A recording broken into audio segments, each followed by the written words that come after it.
Let us now prove that square root 2 is irrational. Suppose square root 2 is rational. That means it can be written as the ratio of two integers p and q. Square root 2 is equal to p upon q, which is equation 1, where we may assume that p and q have no common factors. If there are any common factors, we cancel them in the numerator and denominator. Squaring in 1 on both sides gives 2 is equal to p square upon q square, equation 2, which implies p square is equal to 2q square, equation 3. Thus p square is even. The only way this can be true is that p itself is even. But then p square is actually divisible by 4, hence q is square, and therefore q must be even. So p and q are both even, which is a contradiction to our assumption that they have no common factors. The square root of 2 cannot be rational. Example. Let us solve an example now. Prove that 1 upon square root 2 is irrational. Prove. Let us assume to the contrary that 1 upon square root 2 is rational. That is, we can find coprime a and b where b is not equal to 0 such that 1 upon square root 2 is equal to a upon b. Therefore, b upon a is equal to square root 2, or square root 2 is equal to b upon a. Since a, b are integers, we get b upon a is rational, and so square root 2 is rational. But this contradicts the fact that square root 2 is irrational. This contradiction has arisen because our incorrect assumption that square root 2 is rational. Example. Prove that 7 square root 5 is irrational. Let us assume to the contrary that 7 square root 5 is rational.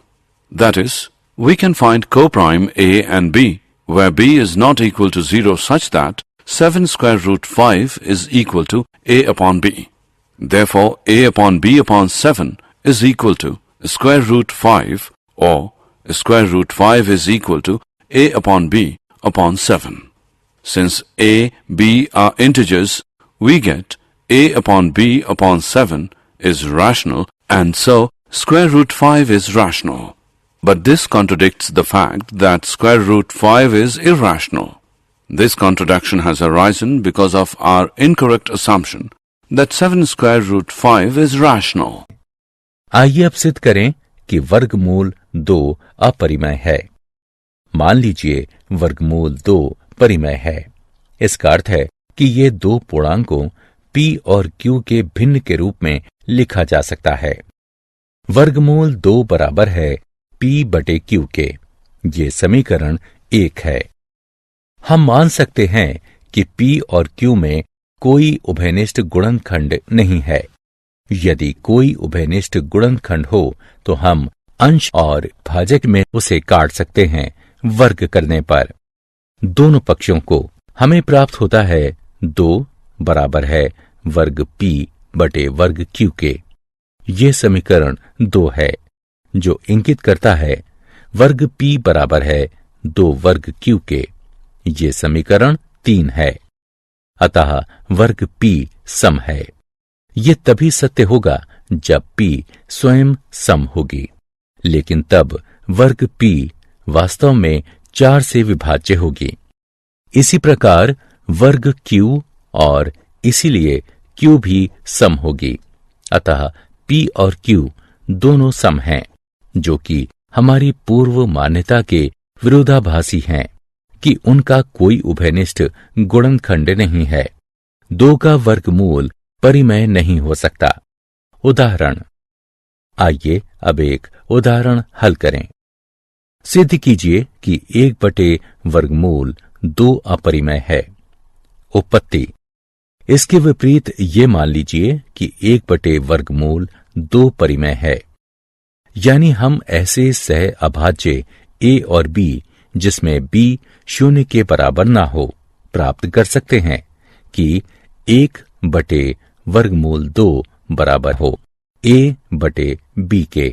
अतः b बटे a बराबर वर्गमूल 2 या वर्गमूल 2 बराबर b बटे a। चूंकि a b पूर्णांक है, हम पाते हैं कि b बटे a परिमेय है और इसीलिए वर्गमूल 2 परिमेय है। किंतु ये इस तथ्य का विरोधाभास है कि वर्गमूल 2 अपरिमेय है। हमें ये विरोधाभास अपनी त्रुटिपूर्ण कल्पना के कारण प्राप्त हुआ है कि वर्गमूल 2 परिमेय संख्या है। उदाहरण, सिद्ध कीजिए कि 7 वर्गमूल 5 अपरिमेय है। आइए इसके विपरीत ये कल्पना करें कि 7 वर्गमूल 5 परिमेय है। यानी हम ऐसे सह अभाज्य a और b जिसमें b 0 के बराबर ना हो प्राप्त कर सकते हैं कि 7 वर्गमूल 5 बराबर हो a बटे b के। अतः a बटे b बटे 7 बराबर है वर्गमूल 5 के, या वर्गमूल 5 बराबर है a बटे b बटे 7 के। चूंकि a b पूर्णांक है, इसलिए हम पाते हैं कि a बटे b बटे 7 परिमेय है और इसीलिए वर्गमूल 5 परिमेय है। किंतु ये इस तथ्य का विरोधाभास है कि वर्गमूल 5 अपरिमेय है। हमें ये विरोधाभास अपनी त्रुटिपूर्ण कल्पना के कारण प्राप्त हुआ है कि 7 वर्गमूल 5 परिमेय संख्या है।